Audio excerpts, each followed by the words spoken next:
आपल्या पत्नीला सावत्र जाऊ मयत हेमा हिने शिकवून कला केंद्रात नाचायला पाठवल्याचा संशय आल्याने संतप्त धीराने सावत्र भावजईचा खून केल्याची धक्कादायक घटना पंढरपूर तालुक्यातील एका गावात घडलीये। समजलेल्या माहितीनुसार पंढरपूर तालुक्यातील करकंब गावात ही हादरवून टाकणारी घटना घडली आहे। पत्नीला कला केंद्रावर नाचविण्यासाठी पाठवल्याचा गैरसमज करून घेत सासरच्या मंडळीकडून घडलेल्या या भयानक घटनेत सावत्र धीराने महिलेच्या मानेवर कुऱ्हाडीने वार करत हत्या केली आहे। हेमा आकाश काळे असे खून झालेल्या महिलेचे नाव आहे, तर सावत्र धीर मुकुंदराज याच्यासह सावत्र सासू आणि सासरा अशी संशयित आरोपींची नावे आहेत।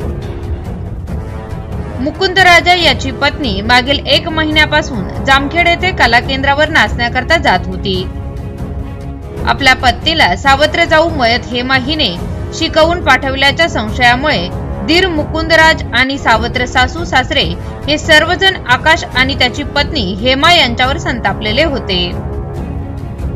या रागातून ही घटना घडली असून घटनेची माहिती मिळताच करकंब पोलिसात गुन्हा दाखल करण्यात आला असून या प्रकरणी पोलीस अधिक तपास करत आहेत।